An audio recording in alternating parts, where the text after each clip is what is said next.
ரசூலுல்லாஹ் சொன்னாங்க, கியாமத் நெருங்கும் போது வட்டியிலேருந்து நீங்க தப்பினாலும் வட்டிட தூசிலேருந்து நீங்க தப்ப மாட்டீங்கன்னு சொன்னாங்க ஸல்லல்லாஹு அலைஹி வஸல்லம். இன்னைக்கு நாங்க கரண்ட் பில்ல உரிய நேரத்துல கட்டாட்டி, நாங்க தண்ணிக்கான கட்டணத்தை கட்டாட்டி, எங்கட போன் பில்ல கட்டாட்டி, எங்களுக்கு தெரியாமலே வட்டி சேர்க்கிறாங்க. எங்களுக்கு தெரியாம நாங்க வட்டி கட்டி கொண்டிருக்கிறோம்.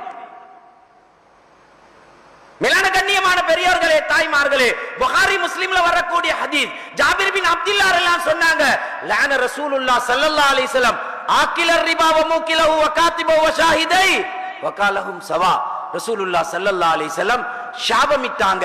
வட்டி எடுப்பவர் கொடுப்பவர், சாப்பிடுறவர் சாப்பிட கொடுப்பவர், அதை எழுத்து வேலை செய்யறவர், அதற்கு சாட்சியாக இருக்கக்கூடிய 5 பேரும் பெரும் பாவின்னு சொன்னான். ஒருத்தர் வாகனம் எடுக்கிறார், லீஸுக்கு வாகனம் எடுக்கிறார், லீஸுக்கு எடுத்த வாகனத்தை எடுக்க வேளாம். செலாக்கள் ஃபத்வா தருவாங்க, ஆனா வட்டி அது அல்லாஹ் பாதுகாக்கணும். ஃபத்வாக்கு நாங்க வேலை செய்யறது இல்ல, அல்லாஹ் ரசூல் சொல்றதை கேட்டு தான் நாங்க வேலை செய்யணும். தேவைக்கு மாதிரி ஃபத்வா கேட்கறது இல்லை. மேலான கண்ணியமான பெரியோர்களே, தாய்மார்களே, அந்த வாகனத்துல போறாரு, வீதி விபத்துல சிக்கிறாரு, அவர் மௌத்தா போறார்.